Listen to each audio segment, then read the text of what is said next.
नमः संस्कृताय। स्वागत है आप सबका।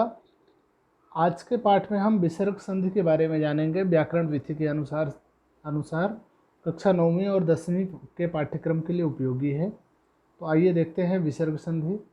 विसर्ग संधि का मतलब क्या होता है? जहाँ पे विसर्ग के पश्चात स्वर या व्यंजन वर्ण के आने पर विसर्ग के स्थान पर जो परिवर्तन होता है उसे विसर्ग संधि कहते हैं। विसर्ग के बाद जो भी कोई भी स्वर या व्यंजन वर्ण आता है और विसर्ग के स्थान पर परिवर्तन होता है, जहाँ पे भी विसर्ग के स्थान पे परिवर्तन होगा वहाँ पे विसर्ग संधि होगी। जैसे देखिए एग्जाम्पल में है मनः प्लस रथः, मनः धन रथः।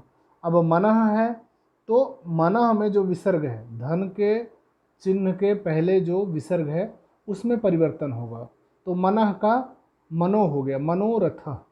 तो ये जो परिवर्तन हुआ, विसर्ग गायब हो गया, विसर्ग के स्थान पे दूसरी मात्रा आ गई, दूसरा स्वर आ गया, तो वो यहाँ पे विसर्ग संधि होती है। अब आइए हम इसके एग्जाम्पल देखते हैं। तो विसर्ग संधि में हमारे सिलेबस में सम्मिलित है उत्व संधि। उत्व संधि के बारे में जानते हैं। उत्व संधि के लिए जो व्याकरण का सूत्र है वो है अतोरोरप्लुता दप्लुते। जो व्याकरण का सूत्र है वो अतोरोरप्लुता दप्लुते है। मतलब यदि विसर्ग से पहले ह्रस्व आ हो, मतलब छोटा आ जिसे बोलते हैं, तथा उसके बाद भी ह्रस्व आ हो, अगर उसके बाद भी पहले भी ह्रस्व आ हो और बाद भी में भी ह्रस्व आ हो तो विसर्ग को रू आदेश हो जाता है। विसर्ग को क्या आदेश हो जाता है? रू। अब ये रू के स्थान पे ऊ का लोप हो जाएगा, फिर रा बचेगा, फिर रा के स्थान पे ऊ हो जाएगा, तो ये ऊ आदेश हो जाता है। अब जो विसर्ग के पहले आ है, उस आ और ऊ को मिलके क्या हो जाता है? ओ। गुण संधि में हमने जाना आ ऊ मिलके ओ हो जाता है। तो अब इसके बाद अगर ओ के बाद जैसे आ है, आ, तो आ को आ नहीं रहता है, उसका अवग्रह चिन्ह के रूप में, जैसे एस है, ये एस जो आप देख रहे हैं ये एस के समान पे, एस के समान स्थिति उसकी दिखाई पड़ती है, मतलब उसको अवग्रह चिन्ह के रूप में बदल जाता है जो बाद वाला आ रहता है। उसका एग्जाम्पल हम देखेंगे। देखिए जैसे बालह प्लस अयम है। अब देखिए बालह में जो ला के बाद विसर्ग है, विसर्ग के पहले आ है, ला में आ जुड़ा हुआ है, ठीक है ना। यहाँ पे जब हम इसको अलग अलग करेंगे तो देखिए बाल प्लस आ प्लस विसर्ग प्लस अयम, तो यहाँ पे जो ये विसर्ग है, इस विसर्ग को क्या हो जाएगा? ऊ हो जाएगा, और आ ऊ को मिलके क्या हो जाएगा? ओ। गुण हो जाएगा। आ ऊ, यहाँ पे जो आ ऊ हैं इनको मिलके गुण हो जाएगा, तो क्या हो जाएगा? ओ।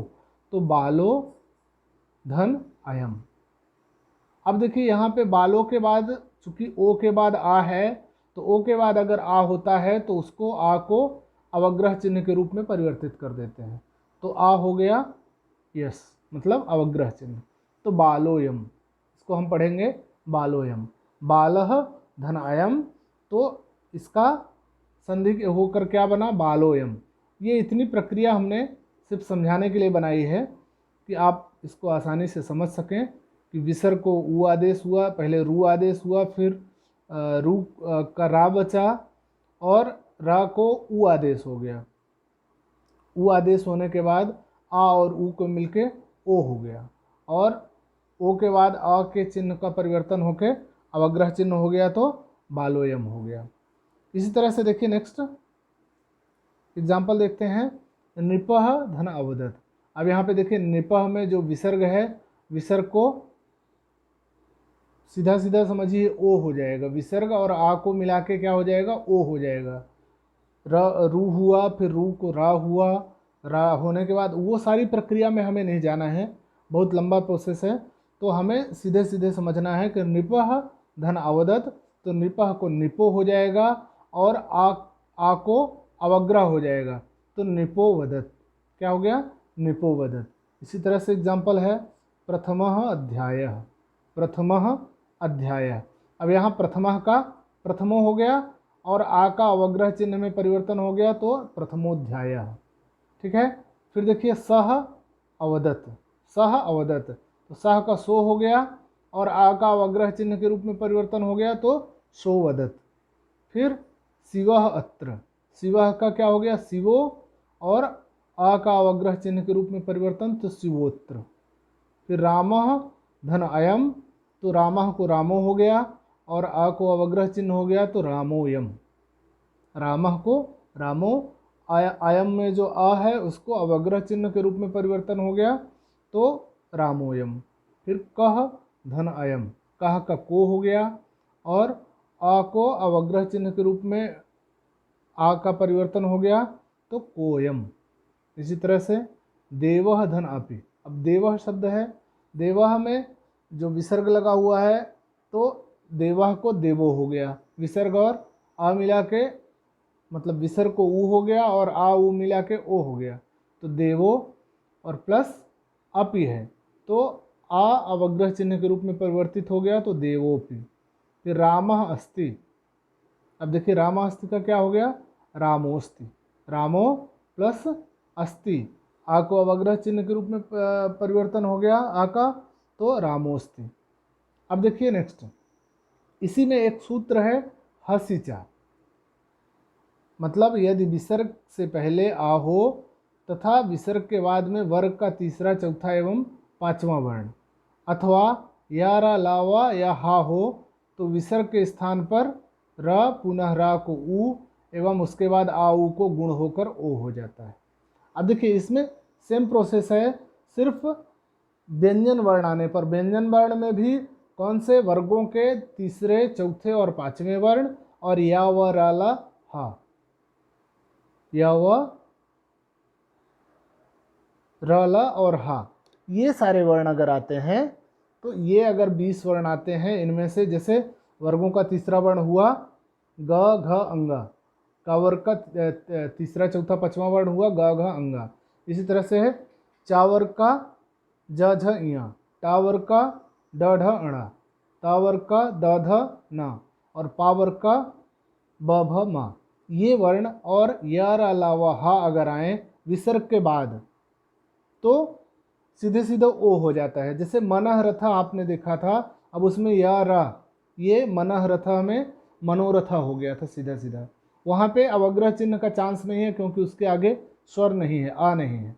अब देखिए एग्जाम्पल के माध्यम से समझते हैं, जैसे तपह धन वनम है, अब यहाँ पे तप धन आ धन विसर्ग धन वनम, तो तप धन आ धन रा धन वनम, अब रा को क्या हो गया ऊ हो गया तो तप धन आ धन ऊ धन वनम, ठीक है ना। अब आऊ को मिलके क्या हो गया गुण, तो गुण संधि हो गई तो आऊ को ओ होता है तो तप धन ओ धन वनम। अब सीधा सीधा तप धन ओ तो तपोवनम, तपोवनम हो गया। अब देखिए यहाँ पे यार अलावा हा है, इसमें वा था, तो मतलब अगर तीसरा चौथा पांचवा वर्ण वर्गों का आए और यार अलावा हा में से कोई वर्ण आए, इन 20 वर्णों में से कोई भी आए तो विसर्ग को ओ हो जाता सीधा सीधा। मनः धनरथ मनोरथ, इसका एग्जाम्पल देखिए, मनः रथ, इसको हमने पहले भी पढ़ा है। मनः रथ, मनः का मनो हो गया, रथ एज इट इज है तो मनोरथ। मनः भावः मनोभाव। यशः दा यशोदा, यशः को यशो हो गया और दा अपनी स्थिति पे है तो यशोदा। अधः गति ही अधोगति, अधः को अधो हो गया तो अधोगति। वीरः धन गच्छति वीरो गच्छति, वीरः को वीरो हो गया, गच्छति अपनी स्थिति पे है तो वीरो गच्छति। बालकः धन हसति बालको हसति। अब आप देखेंगे इन सब में जैसे रा है, ये भ है तो प फ ब भ, मतलब वर्ग का चौथा वर्ण है तो तीसरा चौथा वर्ण में से कोई भी अक्षर आए। द है तो द तीसरा वर्ण है ता वर्ग का, इसी तरह से गा है का वर्ग का तीसरा वर्ण है, पुनः गा है तो का वर्ग का तीसरा वर्ण है। हा है तो मतलब ये जो सूत्र है हसिचा, उसके अंतर्गत ये जो 20 वर्ण आते हैं उनमें से जब भी वर्ण आएगा सीधा सीधा समझिए कि विसर्ग को विसर्ग और आ के स्थान पे ओ हो जाता है।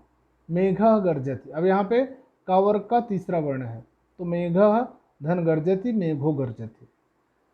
मृगः धावति, मृगः धावति, मृगः धावति का मृगः का क्या हो गया, मृगो हो गया, तो मृगः का मृगो हो गया, तो मृगो धावति। फिर रामः धन जयति, रामो जयति, रामः धन जयति, रामो जयति, रामः का क्या हो गया, रामो हो गया, तो रामो जयति। तो आज के पाठ में हमने जाना उत्तम संधि के बारे में। अब अगले आने वाले पाठ में हम सप्तम संधि के बारे में जानेंगे। धन्यवाद।